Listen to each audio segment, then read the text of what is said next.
কৃষ্ণ গৌরাঙ্গ।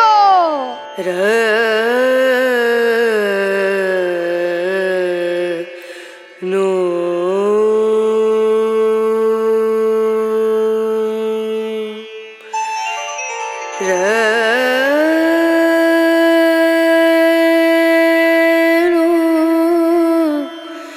রে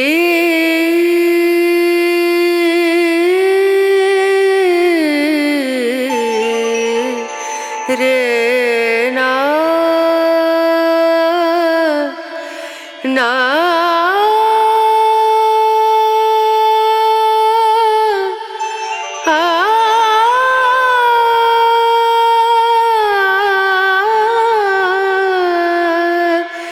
রে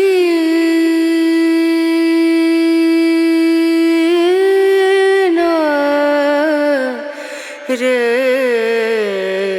নু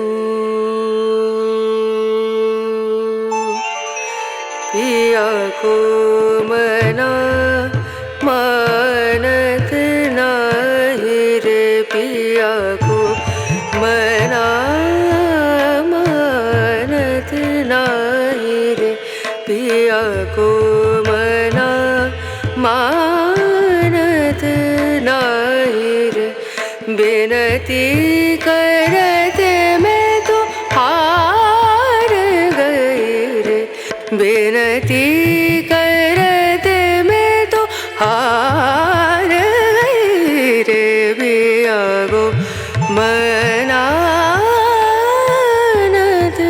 नहीं रे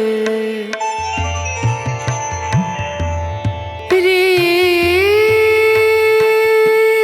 बिनती करूं पैया परूं बिनती करूं पैया परूं जाओ तो बिवारी वारी वारी रे बिनती करते मैं तो हार गई रे पिया को मनानत नहीं रे पिया को मना पिया को मना पिया को मना मानत नहीं रे আনন্দের সমুদ্রে সন্তরণ দিতে দিতে চলেছি, এক মহা আনন্দ। আপনারা যে যেখানে আছেন, যারা কখনো নবদ্বীপ মণ্ডল পরিক্রমায় আসেননি, তাহলে অবশ্যই আপনারা নবদ্বীপ পরিক্রমায় আসবেন, অবশ্যই গৌরহরির কৃপা গ্রহণ করবেন। হরে কৃষ্ণ। মায়াপুর ইস্কন নামহট্ট নিউজ পক্ষ থেকে আমরা সবাইকে সুস্বাগতম জানাই। তা আজকে আমরা কোলদ্বীপ থেকে এখন আমরা ঋতুদ্বীপের উদ্দেশ্যে রওনা হয়েছি। তো মাঝে আমরা সমুদ্র সেন রাজার রাজত্বে আমরা প্রবেশ করছি ধীরে ধীরে। তো ওখানে আমরা গিয়ে সমুদ্র সেনের লীলা কথা শ্রবণ করব। শ্রীশ্রীমৎ গৌরাঙ্গ প্রেম স্বামী মহারাজ এই লীলা কথা আমাদেরকে শ্রবণ করাবেন। তো সমস্ত ভক্তবৃন্দ এত আনন্দ পাচ্ছে, সে আর বলার কথা নাই। তো আমরা এখন সমুদ্রগড়িতে যাব। সমুদ্রগড়ির ওখানে গিয়ে সমুদ্র সেনের কথা শুনে আমরা চাম্পাহাটি দ্বিজ বাণীনাথের বিগ্রহ শ্রী শ্রী গৌর গদাধর ওখানে দর্শন করব। ওখানে সকালের পাতরাস প্রসাদ হবে।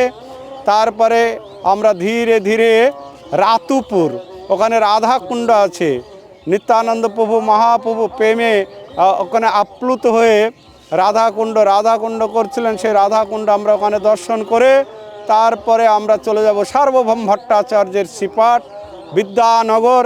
ওখানে গিয়ে সেখানকার কথা শ্রবণ করে মাগনপুরে গিয়ে রাত্রি যাপন করব।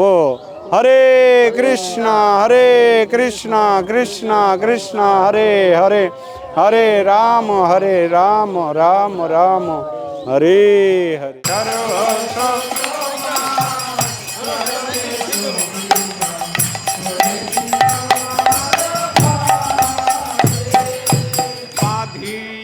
নিকটে আমারে পালিবে রহিব তোমার দ্বারে বাঁধিয়া আমারে পারিবে রহিব তোমার দ্বারে বাঁধিয়া নিকটে আমারে পালিবে রহিব তোমার দ্বারে বাঁধিয়া নিকটে আমার পারিবে রহিব তোমার দ্বারে পতি পজনের আসিতে না দিব প্রতি পজনের পতি পজনের আসিতে না দিব প্রতি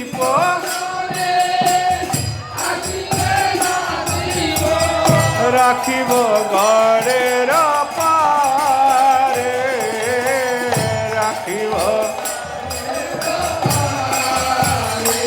ও গো রাখিব গড়ের পারে রাখিব সর্বস্ব তোমার চরণে শোভিয়া পড়েছি তোমার ঘরে সর্বস্ব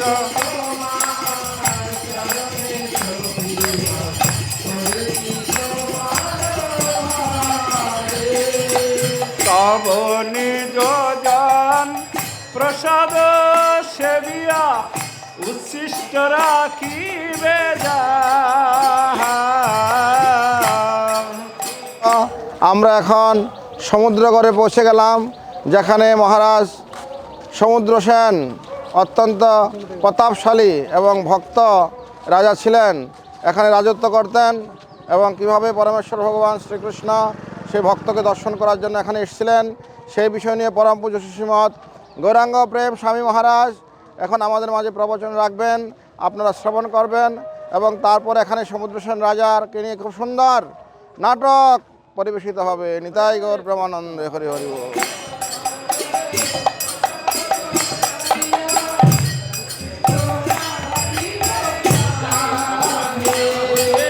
পবনে যজন প্রসাদ সেবিয়া উচ্ছিষ্ট রাখিবে যা তবনি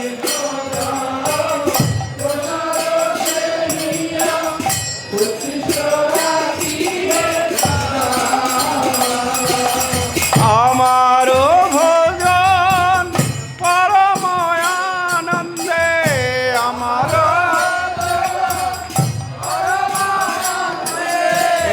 আমারও ভোজন পরম আনন্দে আমার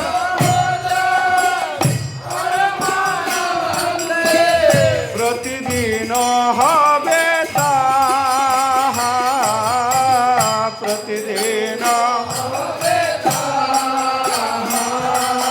প্রতিদিন হবে তাহা প্রতিদিন সর্বস্ব তোমার চরণে শোভিয়া পড়েছি তোমার ঘরে সর্বস্ব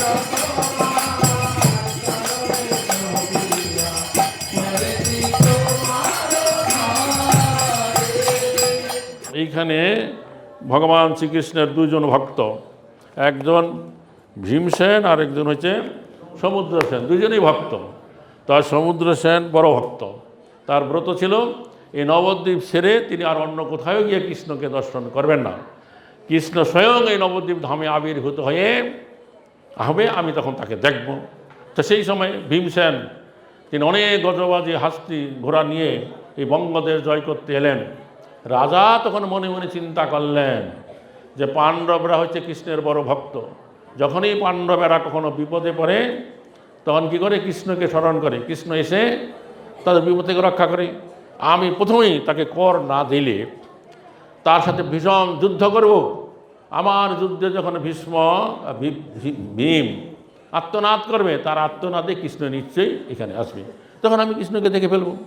এইরকম করে রাজা কৃষ্ণ কৃষ্ণ বলে যুদ্ধযাত্রা করেন, কৃষ্ণ কৃষ্ণ করে অস্ত্র নিক্ষেপ করে। আর সমুদ্র সেনের সাথে যুদ্ধ করে ভীমসেন পেরে উঠছে না, কৃষ্ণকে স্মরণ করছে যে হে ভগবান শ্রীকৃষ্ণ, তুমি রক্ষা করো, তুমি আমাদের সখা। এই সমুদ্র সেনের সাথে যুদ্ধ আমি পরাজয়, এবার লজ্জার কথা। তখন হঠাৎ কৃষ্ণ কি করেছেন, এইখানে আবির্ভূত হয়ে গেলেন। তখন কৃষ্ণের যে রূপ, কৌশল মূর্তি, পিতবসন, নানাবিধ অলঙ্কার ঝলমল করছে, দেখে রাজা তো আনন্দে বিভূত হয়ে তার স্তবস্তুতি করলেন যে আমার একটা ব্রত ছিল যে আমি এই নবদ্বীপ ছেড়ে অন্য কোথায় গিয়ে কৃষ্ণ দর্শন করবো না, কৃষ্ণ এখানে আসবে, আমি তাকে দর্শন করব। তা আমার সেই ইচ্ছা তুমি পূর্ণ করলে। হ্যাঁ, তো আমার একটা ইচ্ছা আছে কি, আপনার এই গৌরাঙ্গ রূপে আপনাকে দর্শন করতে চাই। তৎক্ষণাৎ কৃষ্ণ কী করলেন, যে বৃন্দাবনে কুমুদবনে অপরাহ্নকালে কৃষ্ণ তার সখাদের নিয়ে সখীদের সাথে লীলা বিলাস করছেন, গোচারণ লীলা, তা কিছুক্ষণ দেখলেন। তারপরে সেই লীলা দর্শন হয়ে গেল। তারপরে তিনি দেখলেন কি, মহাসংকীর্তন বেশ গৌরাঙ্গ মহাপ্রভু তার সাঙ্গপাঙ্গ ভক্তগণকে নিয়ে হরিনাম কীর্তনে নিত্য কীর্তন করছে, তাই করবে আনন্দে। এই রূপ দেখলেন। তখন দেখার পরে আবার অদর্শন হয়ে গেল। তখন প্রেমে এই সমুদ্র সেন রাজা কান্না করছে। তখন ভীমসেন মনে করলো, আরে এ রাজা এতক্ষণে আমার ভয়ে ভীত হয়েছে, এখন সে কান্না করছে। তখন ভীম খুব পরাক্রম দেখাইল। আর সমুদ্র সেন যেই উদ্দেশ্যে যুদ্ধ করতে এসেছিলেন তা পূর্ণ হয়ে গেল। তিনি তখন পরাজয় স্বীকার করে ভীমসেনকে কর দিলেন। ভীম তখন অন্য দেশে আবার চলে গেল। সমস্ত লোক তারা ভীমের জয় হয়েছে, ভীমের জয় হয়েছে এরকম বলছে, কিন্তু আসল রহস্য তারা কেউ জানতে পারল না। তার একবার এখানে কে ছিল, সমুদ্র, তিনি এখানে চলে এলেন এবং গঙ্গা দেবীর আশ্রয়, বললেন তোমার আশ্রয় থেকে আমি এখানে কি করব, গৌরাঙ্গের ভজনা করব। তখন গঙ্গা দেবী বললেন, দেখো তুমি সমুদ্র থেকে এখানে চলে আসছো, মহাপ্রভু কয়দিন আর এখানে থাকবে, কয়েকদিন পরে গৃহত্যাগ করে সন্ন্যাসী হয়ে তোমার তীরে নীলাচলে বাস করবে। তখন আসল রহস্য কথা সমুদ্র বললেন যে এই নবদ্বীপ ধাম ছেড়ে গৌরাঙ্গ মহাপ্রভু কখনো অন্য কোথাও যায় না। যদিও প্রত্যক্ষভাবে আমরা দেখতে পাই সন্ন্যাস নিয়েছেন, গৃহত্যাগ করেছেন, কিন্তু আসল রহস্য হচ্ছে তার এই নিত্যধামে নিত্যকাল তিনি বিরাজমান করেন, কখনো প্রকট থাকেন, কখনো অপ্রকট লীলা হয়। এইভাবে এই স্থানের কথা মহিমা বর্ণনা করা আছে, যে স্বয়ং এই স্থানের এত মহিমা আছে, স্বয়ং পিতামহ ব্রহ্মা পর্যন্ত এই স্থানের মহিমা জানতে বা বুঝতে পারে না। নিতাই করবে আনন্দে হরি হরি বল। তবে এখন কথা হলো যে এই যে সমুদ্র সেন আর হচ্ছে ভীমসেন, দুই ভক্ত, তার এই দুজনের মধ্যে কাকে আপনারা ভাগ্যবান বলে মনে করলেন বলুন এইবার? সমুদ্র সেন। তো সমুদ্র সেন শুধু কৃষ্ণকে নয়, তার গোচারণ লীলা দেখলেন কুমুদবনে, আবার মহাসংকীর্তন বেশ যে হরিনাম সংকীর্তন লীলা দেখলেন। কাজে সমুদ্র সেন হচ্ছে ভাগ্যবান। নিতাই করবে আনন্দে হরে হরি বল, বল হরি। বসিয়া শুইয়া তোমার চরণ প্রভু গো, প্রভু গো আমার, বসিয়া শুইয়া তোমার চরণ চিন্তিব সত আমি, বসিয়া শুইয়া তোমার চরণ চিন্তিব সত আমি, বসিয়া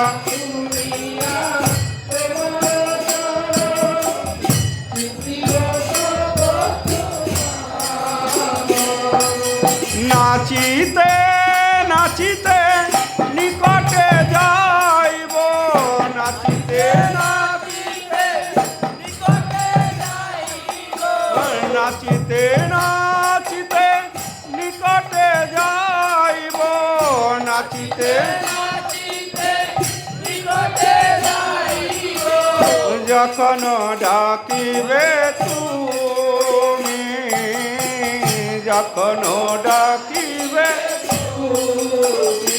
ওগো যখন ডাকিবে তুমি যখন সরস তোমার চরণে ছুঁয়া পড়েছি তোমার ঘরে সর্বস্ব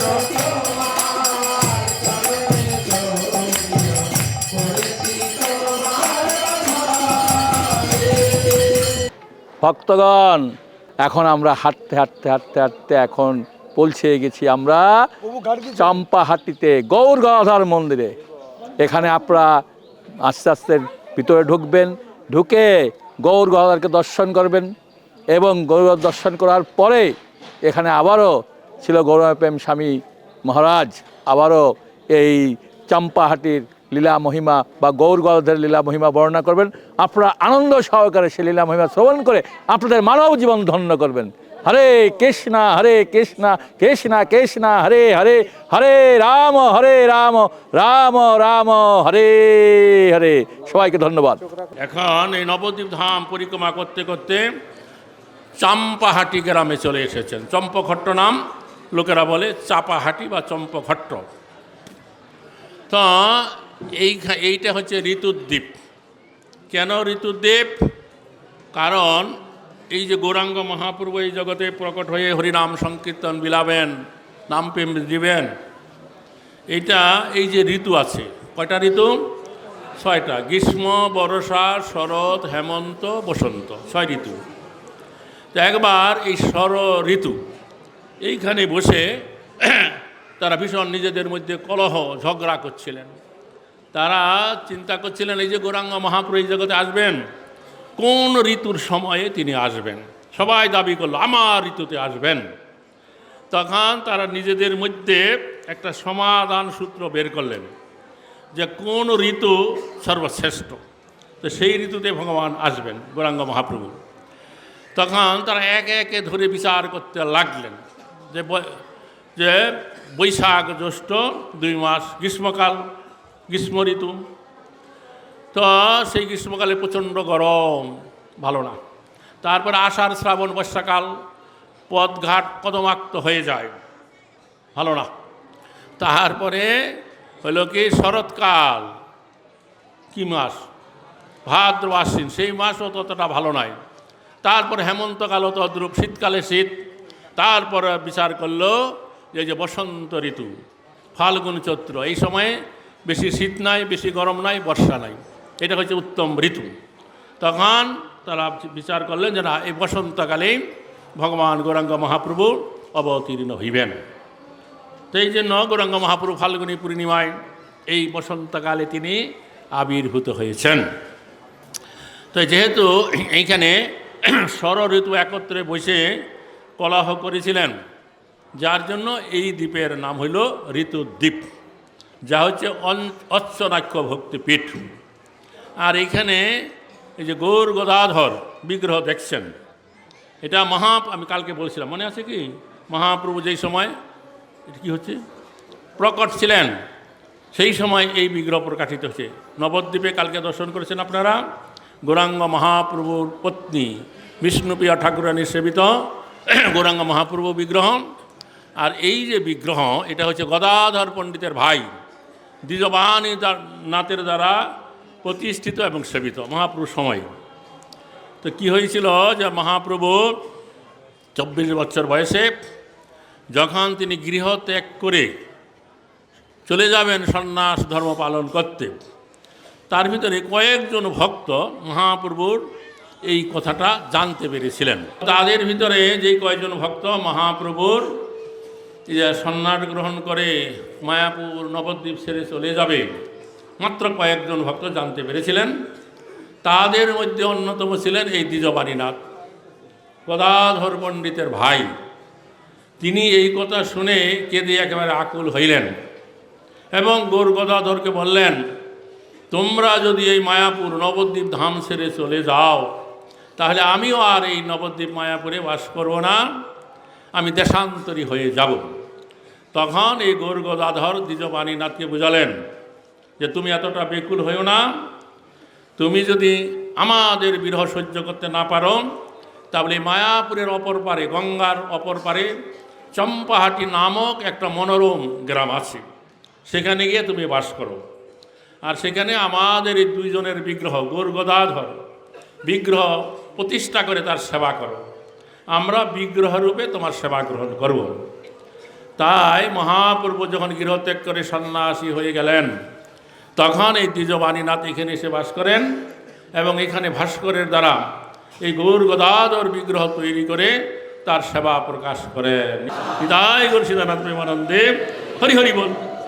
এখন আমাদের মাঝে উপস্থিত হয়ে গেছেন পূজ্যপাঠ ভক্তি পুরুষোত্তম স্বামী মহারাজ। তিনি এই গীত গোবিন্দ সম্বন্ধে এবং জগন্নাথের সম্বন্ধে, জয়দেবের সম্বন্ধে অনেক গ্রন্থ রচনা করেছেন। এখন তিনি কবি জয়দেব এবং তার রচিত গীত গোবিন্দ সম্বন্ধে কথা বলবেন। তো আপনারা সবাই অত্যন্ত ভাগ্যবান ভাগ্যবতী যে নবদ্বীপ মণ্ডল পরিক্রমা করছেন। যে অত সুন্দর কবিতা কে রচনা করেছে, কে? তুমি বলছে ও মহারাজ, এ তো আপনার দেশে বাস করে। কবি জয়দেব লিখেছেন।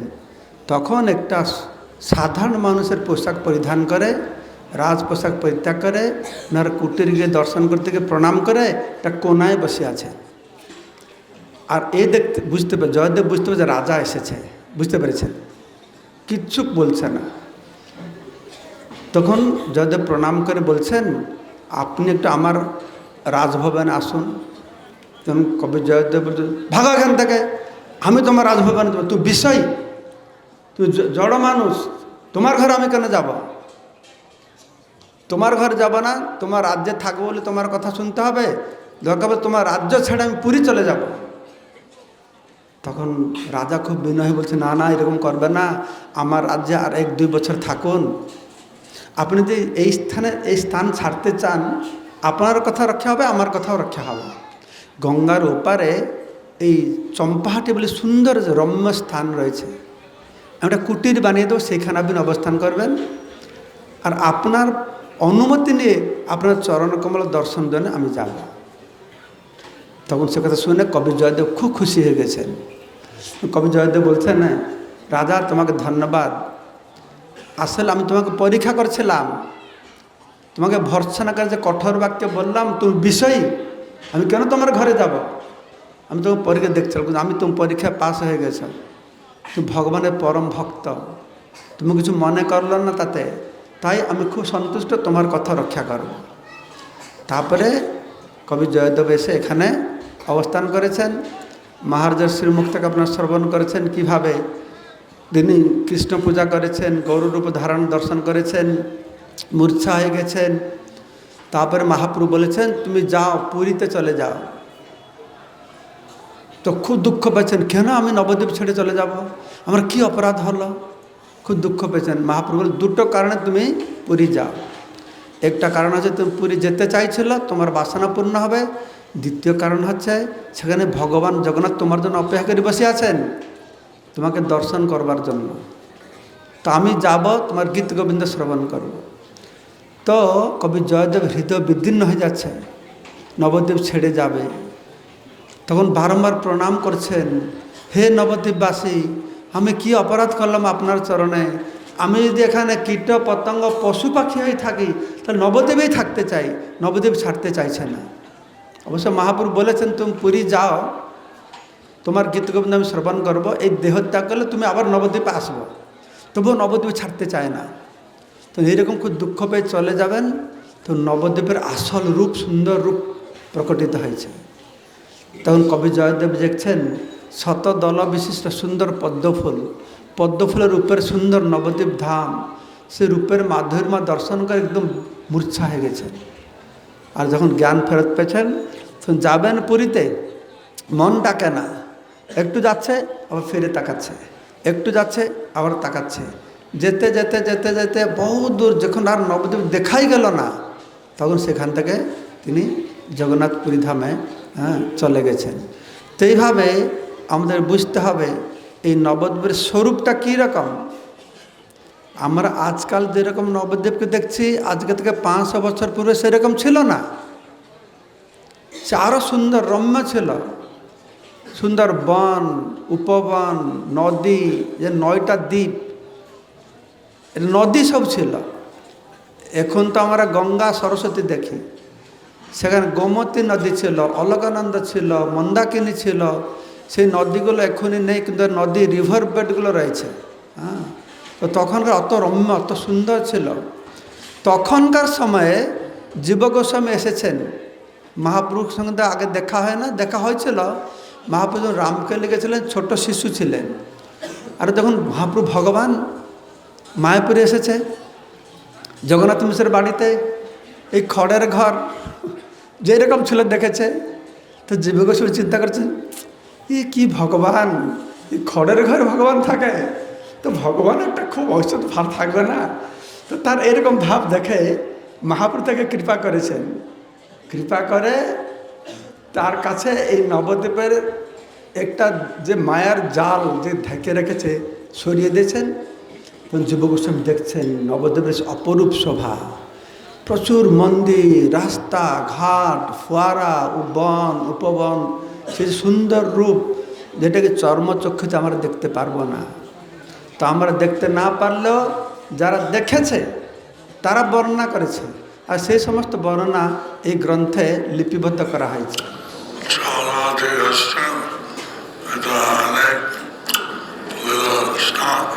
আপনারা এখন চাপাহাটিতে এসেছেন, এই জায়গাটা অনেক লীলা স্থান।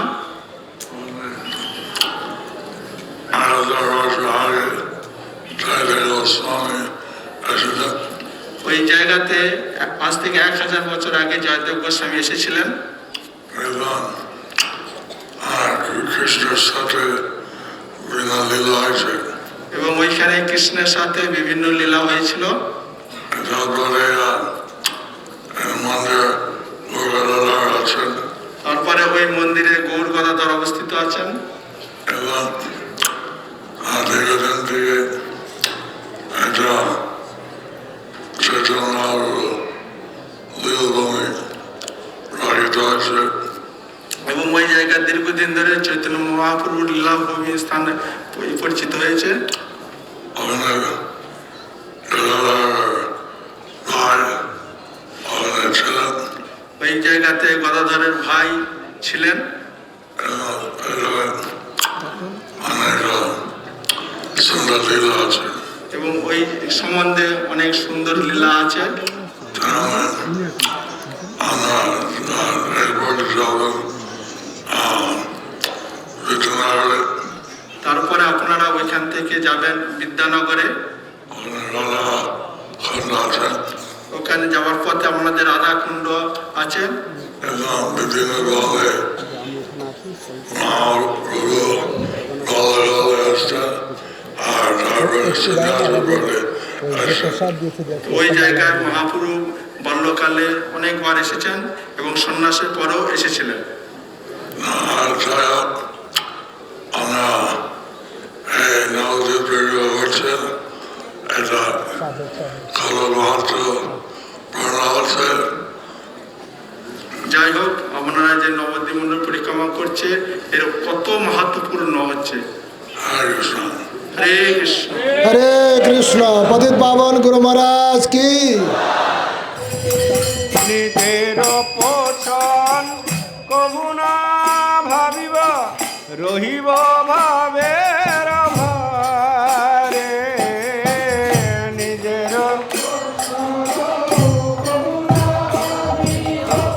রহিব নিজের পোষণ কবু না ভাবিব, রহিব ভাবের ভারে। নিজের হরে কৃষ্ণ। আমি এই পরিক্রমায় এসে এত আনন্দ পেয়েছি যে আমি যেন সারা বছর এই পরিক্রমায় আসতে পারি, এবং যাতে হবে না। হরে কৃষ্ণ। আমি দিশা চক্রবর্তী, আমি বহরমপুর মুর্শিদাবাদ থেকে এসেছি এবং আমাদের এই প্রথমবার এসে আমাদের নবদ্বীপ মণ্ডল পরিক্রমায় খুব ভালো লাগছে এবং খুব আনন্দ পাচ্ছি আমরা। আজ ঈশ্বরের কৃপায় এবং সকলের কৃপায় এই আনন্দ পেলাম। এইটা আমার জীবনের পাথর হয়ে থাকবে যে আমি আজ নবদ্বীপ পরিক্রমা মণ্ডলে যোগদান করতে পেরেছি। ভগবানের কাছে প্রার্থনা করি যেন আমি জীবন এটা আসতে পারি। আনন্দের সমুদ্রে সন্তরণ দিতে দিতে চলেছি, এক মহা আনন্দ। আপনারা যে যেখানে আছেন, যারা কখনো নবদ্বীপ মণ্ডল পরিক্রমায় আসেননি, তাহলে অবশ্যই আপনারা নবদ্বীপ পরিক্রমায় আসবেন, অবশ্যই গৌরহরির কৃপা গ্রহণ করবেন, নিতাইয়ের কৃপা গ্রহণ করবেন, আপনারা হরিনাম গ্রহণ করবেন এবং ভক্তি জীবনে আসবেন, তবেই আনন্দের ঠিকানা পাবেন। নচেত এই কলিযুগ হচ্ছে দুঃখের জগৎ। এই দুঃখের জগতে সদা সর্বত্র দুঃখই দুঃখ, একমাত্র ভক্তি আর কৃষ্ণ ভাবনায় আনন্দই আনন্দ। আর সেই আনন্দে উফান আসে এই নবদ্বীপ মণ্ডল পরিক্রমায়। সমস্ত ভক্তের সান্নিধ্যে ভগবান গৌর হরির সেই জন্মস্থান লীলাভূমি অভিন্ন বৃন্দাবন নবদ্বীপ মণ্ডল পরিক্রমায় নিতাই গৌর প্রেমানন্দে হরি হরি বল। হরে কৃষ্ণ। তো আপনারা দেখলেন আমরা এই নবদ্বীপ মণ্ডল পরিক্রমায় মহীশূরা থেকে বেরিয়ে কীর্তন করতে করতে আমরা সমুদ্রগড় হয়ে সমুদ্র সেনের কথা শ্রবণ করে চাপাহাটি গৌর গদাধর মন্দিরে গৌর গদাধর কথা শ্রবণ করে অপ্রাকৃত দর্শন, অপ্রাকৃত কথা, মহারাজ গৌরাঙ্গ প্রেম স্বামী মহারাজ, ভক্তি পুরুষোত্তম স্বামী মহারাজের মুখ থেকে কথা শুনে এখনও আমরা রাতুরপুরের উদ্দেশ্যে গমন করছি। হরে কৃষ্ণ। আপনারা নিশ্চয়ই আনন্দ পাচ্ছেন। আরও আনন্দ পেতে গেলে ঘরে বসে এই পরিক্রমার ফল লাভ করুন। দৃষ্টি রাখুন নামট্ট নিউজ। হরে কৃষ্ণ।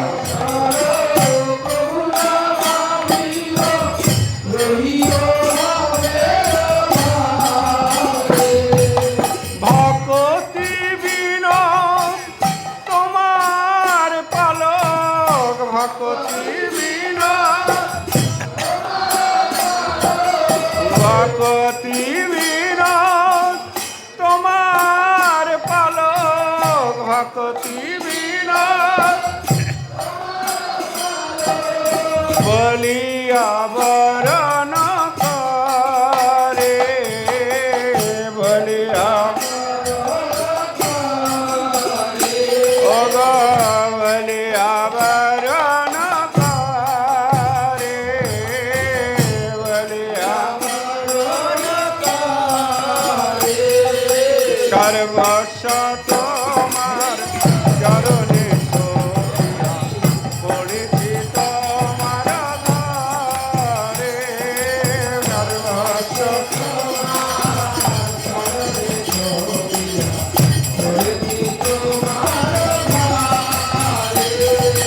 তুমি তো ঠাকুর তোমার কুকুর, তুমি তো তুমি তো ঠাকুর তোমার কুকুর, তুমি বলে জানো মরে।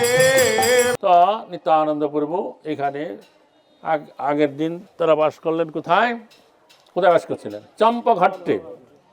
তারপরে যে সকালবেলা এখানে এলেন, আর এখানে এসে তিনি সেই বলরামের ভাবে আবিষ্ট হয়ে তিনি এখানে অচেতন হয়ে পড়ে গেলেন। ভক্তরা নিত্যানন্দ প্রভুর এই ভাব দর্শন করে তারা নিত্যানন্দ প্রভুর কাছে বললেন, হে প্রভু, তুমি হচ্ছে নিত্যানন্দ, তোমার ভাই হচ্ছে গৌরচন্দ্র, এখন তিনি এখানে নাই, তিনি সন্ন্যাস করিয়া হলি গেলা নীলাচল পরি, আমাদেরকে কাঙাল করিয়া। এই কথা শুনে নিত্যানন্দ প্রভু নিরানন্দময় হয়ে গেলেন। তিনি বলতে লাগলেন যে কি দুঃখে কানাই ভাই, আমার সভা সারি যায়, সন্ন্যাসী হইলা নীলাচল গিয়ে, আমি আর এ জীবন রাখিব না, যমুনায় ঝাঁপ দিব। এই বলে নিত্যানন্দ প্রভু সেই ভূমিতে অচেতন হয়ে পড়ে গেলেন। তো নিত্যানন্দ প্রভুর এই ভাব দর্শন করে ভক্তরা হরিনাম সংকীর্তন উচ্চস্বরে করিতে লাগিলেন। 4 দণ্ড বেলা অতিক্রান্ত হয়ে গেল, তথাপি নিত্যানন্দ প্রভু উঠল না। তখন ভক্তরা গৌর নাম কীর্তন করতে লাগলেন। আর গৌরাঙ্গের নাম শুনি নিতাই ওঠে অমনি, বলে এই হচ্ছে রাধাকুণ্ড গৌরধামে। এখানে অপরাহ্নকালে মানে বিকালবেলা চৈতন্য মহাপ্রভু ভক্তগণকে নিয়ে হরিনাম কীর্তন করছেন, আর এখানে ভক্তগণকে প্রেমদান দিচ্ছেন। বলে এই স্থানের সমান ভাই ত্রিভুবনে নাহি নাই, ভক্তগণের ভজন স্থল জলি। এই হচ্ছে শ্যামকুণ্ডের শোভা। এখানে রাধাকুণ্ড, শ্যামকুণ্ড, চারিদিকে সখীগণের কুঞ্জ আছে। এইখানে বসতি যার কি তার জীবন ধন্য, সে প্রেমধান তার লাভ হয়। এই কথা বলতে বলতে তারা সেই দিন রাত এখানে অতিবাহিত করলেন। পরের দিন তারা এখান থেকে হরিনাম করতে করতে বিদ্যানগরে গেলেন। বিদ্যানগরের শোভা, বিদ্যানগরের কথা তার পরের অধ্যায়ে বর্ণনা করলেন। তো আপনাদের এখানে কোনো থাকা হবে না, এক্ষুনি এখান থেকে বিদ্যানগর যেতে হবে। নিতাই গৌর প্রেমানন্দে হরি হরি বল, বল হরি। বোঝা গেল? বলা বলেন বলুন। আচ্ছা শুনুন, ওই যে অন্তর্দ্বীপে চৈতন্য মঠে ভক্তি সিদ্ধান্ত প্রভুপাদ যে শ্যামকুণ্ড রাধাকুণ্ড আপনারা দেখলেন, ওটা বলেন এটা শ্যামকুণ্ড রাধাকুণ্ড, স্মৃতি শ্যামকুণ্ড, স্মৃতি রাধাকুণ্ড, বুঝতে পারছেন? এখানে হচ্ছে আমাদের ধাম সাহিত্য গ্রন্থে বর্ণনা অনুসারে রিয়েল যে শ্যামকুণ্ড রাধাকুণ্ড গৌরধাম হচ্ছে সেটা হচ্ছে এখানে। হরে কৃষ্ণ। হরে কৃষ্ণ। আমরা ঋতুদ্বীপ থেকে ভ্রমণ করতে করতে করতে আমরা রাতুপুর আসি।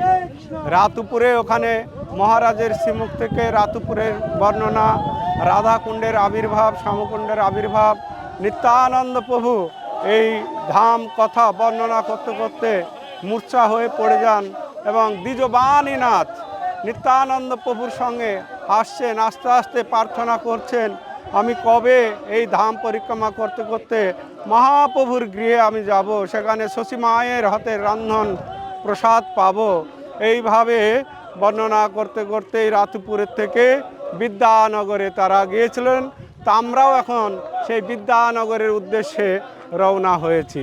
হরে কৃষ্ণ।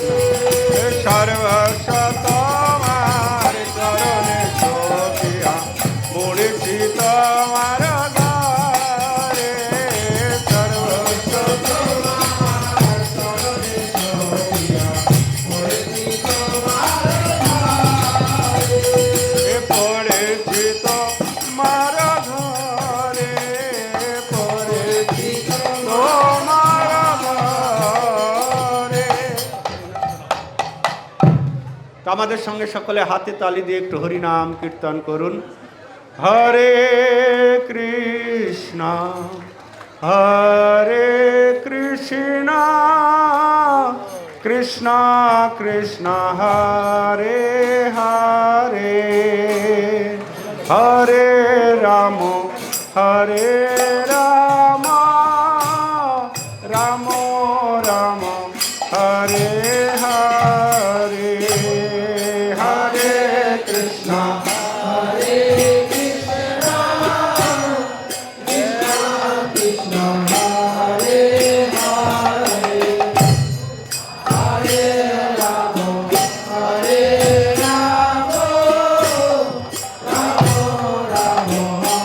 রাম রাম হরে হরে, হরে কৃষ্ণ হরে কৃষ্ণ কৃষ্ণ কৃষ্ণ হরে হরে, হরে রাম হরে রাম, রাম রাম হরে হরে, হরে কৃষ্ণ হরে কৃষ্ণ কৃষ্ণ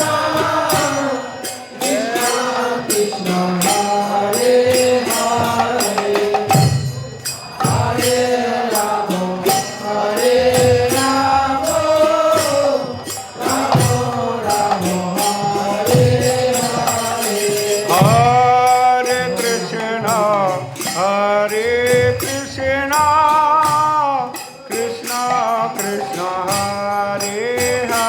আপনারা এখন এই ধাম পরিক্রমা করতে করতে যেখানে এসে উপনীত হয়েছেন, এত বলা হলে কথা বলবো কি করে? বিদ্যানগর। আমাদের বৈদিক শাস্ত্র অনুসারে 64 প্রকার কলাবিদ্যা আছে। এই 64 প্রকার কলাবিদ্যার পীঠস্থান হচ্ছে এই বিদ্যানগর। বুঝতে পারছেন? তো মহাপ্রভু যখন আবির্ভূত হইবেন তখন এই স্থানে দেবতাদের গুরু বৃহস্পতি এবং তার ভাই বিদ্যা বাচস্পতি তারা এই স্থানে আবির্ভূত হইলেন, জন্মগ্রহণ করলেন। এর পিছনে যে সার্বভৌম গড়ীয় মঠ আছে, সেই স্থানটা হচ্ছে তার বসত বাটি, আর এইটা হচ্ছে তাদের স্কুল বাড়ি। ন্যায় শিক্ষা দেওয়ার এখানে টোল ছিল, বুঝা গেল? তো তখনকার দিনে কি হয়েছিল যে উত্তর ভারতের মধ্যে মিথিলা ছিল বিদ্যা শিক্ষার স্থান। এই রে বাচ্চাটাকে নামাও, হরে কৃষ্ণ। আর এই বিদ্যানগর ছিল পূর্ব ভারতের মধ্যে সর্বশ্রেষ্ঠ বিদ্যা শিক্ষার কেন্দ্রস্থল। তো মিথিলাতে যেই শিক্ষা দেওয়া হতো সেখানে ন্যায় শিক্ষা দেওয়া হতো। বাইরের থেকে যে কোনো শিক্ষার্থীরা মিথিলায় গিয়ে বিদ্যা শিক্ষা করতে পারতেন, কিন্তু কোনো ন্যায় শিক্ষার কোনো গ্রন্থ তারা সে মিথিলা থেকে বাইরে আসতে দিতে পারতেন না। তো এটা যখন সার্বভৌম ভট্টাচার্য শুনলেন, তিনি মিথিলায় চলে গেলেন। হরে কৃষ্ণ। মিথিলায় গিয়ে ন্যায় শাস্ত্রের শিক্ষা তিনি গ্রহণ করলেন। তিনি এতটাই বিদ্যাবান ছিলেন, এই বাড়িতে নবদ্বীপে এই বিদ্যানগরে ফিরে এসে তিনি সেই ন্যায় শাস্ত্রের গ্রন্থ রচনা করে ফেললেন, বুঝতে পারছেন? এবং এইখানে সেই ন্যায় শিক্ষা দেওয়ার টোল খুলে ফেললেন। এই জন্য ওই মিথিলা রাজ্যের একটা জেলার নাম এখন আছে কি, দ্বারভাঙ্গা। তারা এই ন্যায় শাস্ত্র ন্যায় শিক্ষাকে ওখানে দ্বার রুদ্ধ করে রেখেছিলেন। এই ন্যায় শাস্ত্র বাইরে কেউ নিয়ে যেতে পারবে না। যেহেতু এই সার্বভৌম ভট্টাচার্য সে দ্বার ভেঙে সেই শাস্ত্র এইখানে নিয়ে এলেন, ওই জন্য ওই স্থানের নাম হলো দ্বারভাঙ্গা। বুঝতে পারছেন কেন দ্বারভাঙ্গা নাম হইল? আর এইখানে সেই যে সার্বভৌম ভট্টাচার্য চিন্তা করলেন যে এখানে গৌরাঙ্গ মহাপ্রভু আবির্ভূত হবে, এই বিদ্যার চর্চা করে শেষে আমি গৌরাঙ্গ মহাপ্রভুর সঙ্গ আমি হারাই ফেলি। এই জন্য তিনি কি করলেন, গৌরাঙ্গ মহাপ্রভু আবির্ভাব হওয়ার কিছুকাল পূর্বেই তিনি নীলাচলে গিয়ে বসত করলেন। ওখানে তার বাড়ি আছে এখনো, বুঝতে পারছেন? যেন গৌরাঙ্গ মহাপ্রভু এই 24 বছর বয়সে সন্ন্যাস গ্রহণ করে নীলাচলবাসী হবে, তখন আমি তার সঙ্গ প্রাপ্ত হব। বোঝা গেল? এই জন্য তিনি নীলাচলে গিয়ে বাস করলেন। আর মহাপ্রভু যখন নিমাই পণ্ডিত রূপে বিখ্যাত হইলেন, তখন তিনি মাঝে মাঝে এইখানে আসতেন। এখানে ন্যায় শিক্ষার স্কুল ছিল, বিদ্যা বাচস্পতি তা পরিচালনা করত। তো তিনি এসে তার এই যে সার্বভৌম ভট্টাচার্য বা তার ভাইয়ের যে ছাত্র, তাদের সাথে ন্যায় শিক্ষার আলোচনা করতেন, তর্ক করে তাদেরকে হারিয়ে দিতেন। আর এই যে এখানে অদ্ভুত অদ্ভুত গাছ দেখছেন, এই গাছকে বলা হয় কলমদান গাছ। এই গাছ কিন্তু আরও অন্য কোথাও দেখতে পাবেন না। লোকসমাজে একটা কথা প্রচলিত আছে, মহাপ্রভু তার কলম এখানে রোপণ করেছেন আর এই গাছ উৎপন্ন হয়েছে। এই জন্য এটাকে বলা হয় কলমদান গাছ। বোটানিক্যাল গার্ডেন হাওড়াতে বহু রকমের গাছ আছে, তারা এখানে এসে পরীক্ষা নিরীক্ষা করে, এইরকম গাছ ওদের ওখানে নাই। বুঝতে পারছেন? হরে কৃষ্ণ। তো যাই হোক, এইভাবে মহাপ্রভু সন্ন্যাস গ্রহণ করবার পরে যখন নীলাচলে গেলেন, তখন কি হলো, তিনি ভক্তগণকে পিছনে রেখে তীব্র বেগে জগন্নাথের অষ্টকম কীর্তন করতে করতে তিনি মন্দিরে প্রবেশ করলেন এবং জগন্নাথকে দর্শন করে প্রেমে আবিষ্ট হয়ে জগন্নাথকে ধরতে গেলেন। আর সেখানে গিয়ে তিনি মূর্ছিত হয়ে পড়ে গেলেন। আর তখন পাণ্ডারা তাকে মারতে উদ্যত হলো। সেই সময় সার্বভৌম ভট্টাচার্য সেখানে ছিলেন। তিনি তাদেরকে বারণ করলেন এবং তিনি বললেন কি যে এই সন্ন্যাসী, নবীন সন্ন্যাসী, একে তোমরা ধরাধরি করে আমার গৃহে নিয়ে চলো। তখন সকলে মিলে ধরাধরি করে মহাপ্রভুর গৃহে নিয়ে গেল। আর এইদিকে যে নিত্যানন্দ, জগদানন্দ, দামোদর পণ্ডিত তারা মহাপ্রভুর সঙ্গে গিয়েছিলেন, তারা পিছনে আসলেন। তারা গিয়ে শুনলেন লোকেরা বলা বলি করছে যে একটা সন্ন্যাসী জগন্নাথকে ধরতে গেছে, সার্বভৌম ভট্টাচার্য সবাইকে বারণ করলেন, তাকে তার গৃহে নিয়ে গেলেন। তখন নিত্যানন্দ প্রভু, জগদানন্দ, মুকুন্দ দত্ত আর দামোদর পণ্ডিত তারা তখন সার্বভৌম ভট্টাচার্যের বাড়িতে গেলেন। গিয়ে দেখলেন মহাপ্রভু কি বিছানায় শুয়ে রাখা হয়েছে, কেউ তাকে বাতাস করছে, জল দিচ্ছেন। তার কিছুক্ষণ পরে মহাপ্রভু তার জ্ঞান ফিরে এলো, তিনি উঠে বসলেন এবং ভক্তগণকে বলছেন, তোমরা এসেছ, দেখো যে এর নাম হচ্ছে সার্বভৌম ভট্টাচার্য, এরই কৃপায়, এরই আশ্রয়ে আমি আজকে প্রাণ পেলাম। নিত্যানন্দ প্রভু বলছেন, হ্যাঁ তুমি তাকে আশ্রয় দিলে না সে তোমাকে আশ্রয় দিল? হ্যাঁ দেখো অনেক দূর ছুটাছুটি করে এনেছো, ফিদা ক্যাচো করছে, এখন বেশি কথা বলো না। তো যাই হোক, এইভাবে সার্বভৌম ভট্টাচার্যের বাড়িতে মহাপ্রভু স্থান পেলেন এবং জগন্নাথের প্রসাদ দিয়ে তাদেরকে আপ্যায়ন করলেন।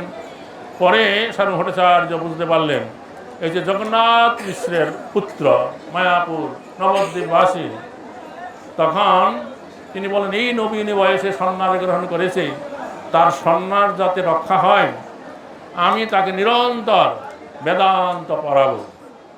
তখন সার্বভৌম ভট্টাচার্যের সাথে কথা বলছে, সার্বভৌম জিজ্ঞাসা করছে, তুমি বেদান্ত পড়েছ? বলছে, না আমি বেদান্ত পড়ি নাই, তো তোমাকে আমি বেদান্ত পড়াবো। এইভাবে একদিন তিনি কী করলেন, আরও শিক্ষার্থী সমবিহারে মহাপ্রভুকে বেদান্ত পড়াতে লাগলেন। বেদান্ত পড়ে পড়ে যাচ্ছে, মহাপ্রভু নীরবে বেদান্ত শুনছে, কিচ্ছু বলছে না। এভাবে 7 দিন হয়ে গেল। তখন সার্বভৌম ভট্টাচার্য বলছে, আমি 7 দিন তোমাকে পাঠ দিলাম, তুমি কিছু বোঝো কি বোঝো না তা আমি কিছুই বুঝতে পারি না। মহাপ্রভু বললেন, আপনি যে বেদান্তের যে মূল শ্লোক এটা আমি বুঝতে পারি, কিন্তু আপনি যেটা ব্যাখ্যা করেন সেটা আমি কিছুই বুঝতে পারি না। সার্বভৌম ভট্টাচার্য অবাক হয়ে গেলেন, আরে মূল শ্লোক বুঝতে পারে নাই বলে তাকে ব্যাখ্যা করে বিদায় বলে, আর এ বলছে কিনা মূল শ্লোক বুঝতে পারে আর আসল শ্লোকটা ব্যাখ্যা বুঝতে পারে না, এই কেমন কথা। তারপরে তিনি একটা শিক্ষী শ্লোক যেন আত্মারামচ্য মনয় নির্গুণন্তি উরুক্রমে বলছে, এই শ্লোকের ব্যাখ্যা আপনি করুন। তখন সার্বভৌম ভট্টাচার্য কত প্রকার ব্যাখ্যা করলেন? 18 প্রকার ব্যাখ্যা করলেন। মহাপুরুষ শুনলেন, বলছে এরপরে আর কি আছে বলুন। হ্যাঁ এরপরে আবার কিছু আসে নাকি? তখন বলছে, ঠিক আছে আমি বলবো, তো বলো। তখন মহাপ্রভু সেই শ্লোকের ব্যাখ্যা করতে করতে 64 প্রকার ব্যাখ্যা করলেন। সার্বভৌম ভট্টাচার্য তো অবাক হয়ে গেলেন যে আমি কার সাথে কথা বলছি। তখন মহাপ্রভু সরবুজ গৌরাঙ্গ রূপে তাকে দেখা দিলেন, আর সরবুজ রূপ দর্শন করে সার্বভৌম ভট্টাচার্য সেখানে মূর্ছিত হয়ে পড়ে গেলেন। তাই করবে আনন্দে। তখন তিনি বুঝতে পারলেন যে এই যে নিমাই পণ্ডিত একদম সাধারণ পণ্ডিত নন, কিন্তু স্বয়ং ভগবান, তিনি গৌরাঙ্গ রূপে আমার কাছে এসেছেন। তখন তার শরণাগত হয়ে গেলেন।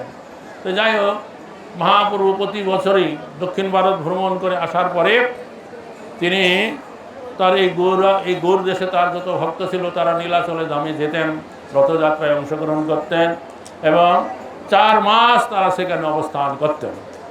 একবার মহাপ্রভু এই সার্বভৌম ভট্টাচার্য এবং বিদ্যা বাচস্পতিকে বললেন যে, দেখো বিদ্যা বাচস্পতি, তুমি তোমার ওই বিদ্যানগরে থেকে তুমি জলব্রহ্মের সেবা করো, আর সার্বভৌম ভট্টাচার্য এখানে থেকে দারু ব্রহ্মের সেবা করবে। নিতাই গৌর আনন্দে হরি হরি বলে এভাবে 2 ভাইকে তিনি এরকম নির্দেশ দিলেন।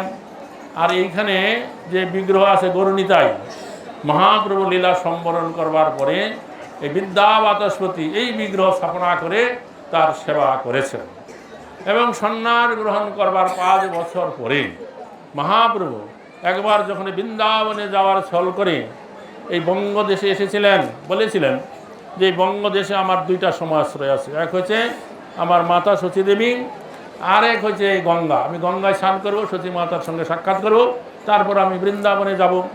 এইভাবে চলতে চলতে মহাপ্রভু পানিহাটি, তারপরে ওই হালি শহর, কাঁচরাপাড়া হয়ে তিনি শান্তিপুরে এলেন। এবং তখন মহাপ্রভু ভক্তগণের কাছে বললেন, দেখো আমি যেখানে যাই খালি মানুষ আর মানুষ, মানুষের মাথা আর মাথা, লোকের বাড়ি ঘর, গাছপালা, জঙ্গল প্রাচীর সব ভেঙে যাচ্ছে, কোথাও আমি একটু স্বস্তিতে নির্জনে থাকতে পারছি না। তো তোমরা একটা কাজ করো, আমাকে একটা ভালো নৌকার ব্যবস্থা করো, আজ রাতের ভিতরেই আমি বিদ্যানগরে বিদ্যা বাচস্পতির গৃহে চলে যাব, সেখানে গিয়ে নির্জনে আমি দিনে 3 বার গঙ্গায় স্নান করব। তোমরা আমার এই গমন বার্তা কাউকে বলবে না। তখন নিত্যানন্দ দ্বৈত হাসাহাসি করলেন, হে প্রভু, তুমি বিদ্যানগরে যাবে আর নির্জনে থাকবে, এও কি কখনো হয়? আকাশে যখন সূর্য ওঠে সকলেই তাকে দেখতে পায়, তাকে কি কেউ ঢেকে রাখতে পারে? ঠিক আছে, তার কথা অনুসারে তারা একটা নৌকার ব্যবস্থা করলেন। ভালো মাঝি তাদের বললেন, মহাপ্রভু নৌকায় উঠে তোরা ভালো করে নৌকা চালনা করো, এই রাত থাকতেই আমাকে বিদ্যানগরে পৌঁছানো চাই। এইভাবে মাঝিরা তাড়াতাড়ি নৌকা চালনা করে শেষ রাত্রে এই গঙ্গার ঘাটে নৌকা লাগলো। মহাপ্রভু তাড়াতাড়ি নৌকার থেকে নেমে বিদ্যা বাচস্পতির গৃহের দ্বারে গেলেন। বিদ্যা বাচস্পতি তখনও বিছানা থেকে উঠেন নাই। উঠে মহাপুরুষের দ্বারে গিয়ে যা বলছেন, হে বিদ্যা বাচস্পতি, আমি এসেছি, তুমি দ্বার খোলো। বিদ্যা বাচস্পতি তখন চিন্তা, তারই কে আমার নাম ধরে এমন মধুর করে ডাকছেন। সঙ্গে সঙ্গে তিনি তাড়াতাড়ি দরজা খুললেন, দেখেন সাক্ষাৎ মহাপ্রভু তার সামনে দাঁড়িয়ে আছে। তিনি কিং কর্তব্য বিমূঢ় হয়ে গেলেন, তিনি জানতেন না মহাপ্রভু তার গৃহে আসবে।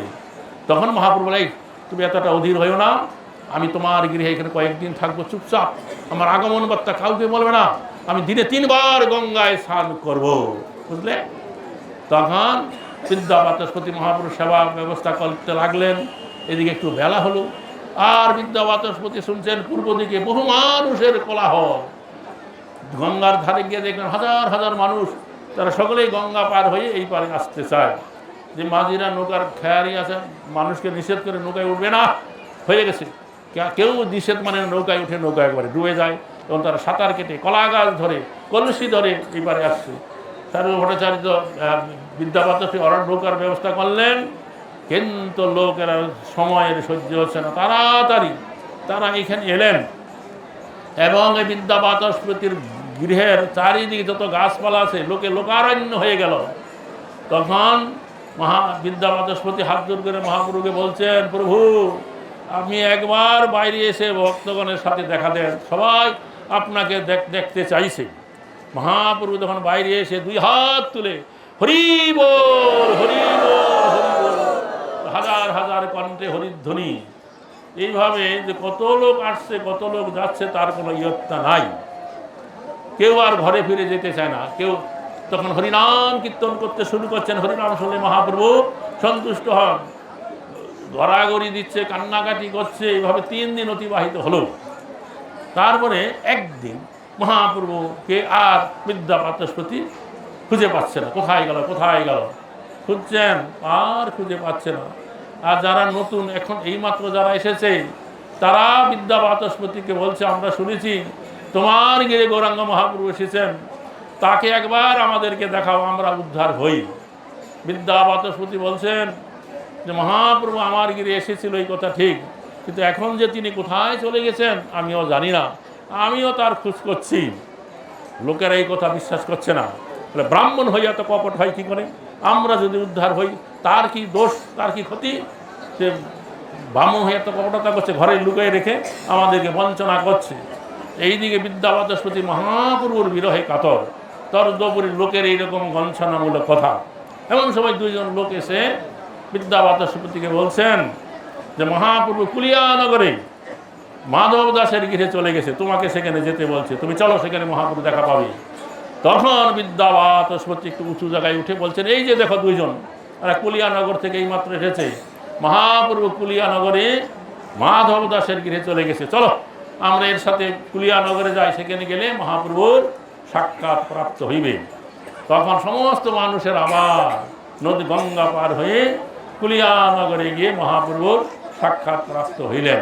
পিতাই গৌর প্রেমানন্দে হরি হরি বল। এই হচ্ছে এখানকার লীলা। 64 প্রকার বিদ্যার পীঠস্থান। আর এখানে বিদ্যা বাচস্পতির সেবিত শ্রী শ্রী গৌর নিত্যানন্দ বিগ্রহ এখানে বিরাজমান আছে। আর এর পিছনে যে সার্বভৌম গৌরীয় মঠ আছে, ভালো রাস্তা নেই যাওয়ার, এই জন্য আমরা যেতে পারি না। ওইখানে ভক্তি সিদ্ধান্ত সরস্বতী ঠাকুর প্রভুবাদ ওই জায়গা সংগ্রহ করে গৌরাঙ্গ মহাপ্রভু রাধা শ্যামসুন্দর বিগ্রহ স্থাপনা করে সেবা প্রকাশ করেছেন। নাম দিয়েছেন সার্বভৌম ভট্টাচার্য।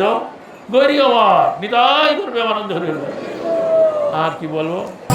সর্বস্ব তোমার চরণে শোভিয়া পড়েছি তোমার ঘরে। সর্বস্ব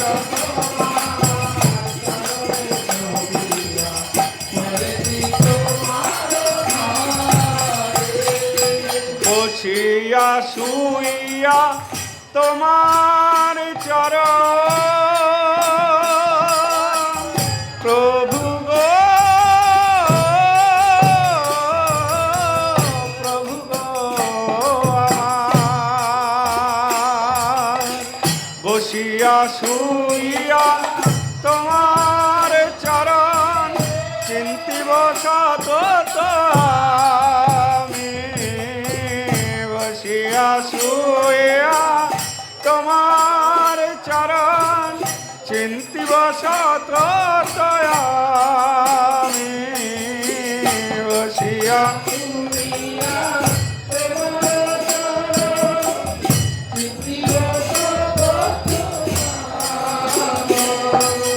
নাচিতে নাচিতে নিকটে যাইব। নাচিতে নাচিতে নিকটে যাইব। নাচিতে নাচিতে নিকটে যাইব। নাচিতে নাচিতে নিকটে যাইব। যখন ডাকিবে তুমি, যখন ডাকিবে ওগা, যখন ডাকিবে তুমি, যখন ডাকিবে তুমি। সর্বস্ব তোমার চরণে শোভিয়া পড়েছি। হরে কৃষ্ণ ভক্তবৃন্দ, তো আমরা এখন বিদ্যানগর দর্শন করে চলে আসলাম। আমরা এখন মাগনপুর। আজকে আমরা এখানে রাত্রিবাস করব এবং আজকের মতো পরিক্রমা আমাদের আজকের দিনের জন্য এখানে সমাপ্তি। এখান থেকে আবার আগামীকাল সকালে আমরা পরিক্রমা শুরু করব প্রতাপনগরের উদ্দেশ্যে। সঙ্গে থাকুন, চোখ রাখুন ইসকন নামহট্ট নিউজে। হরে কৃষ্ণ।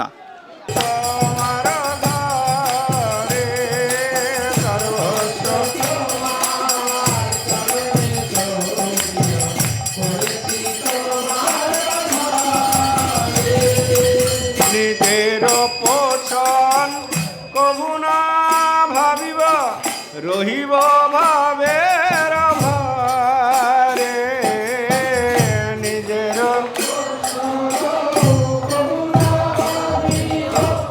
রহিব নিজের পোষণ কবু না ভাবিব, রহিব ভাবের ভারে। নিজের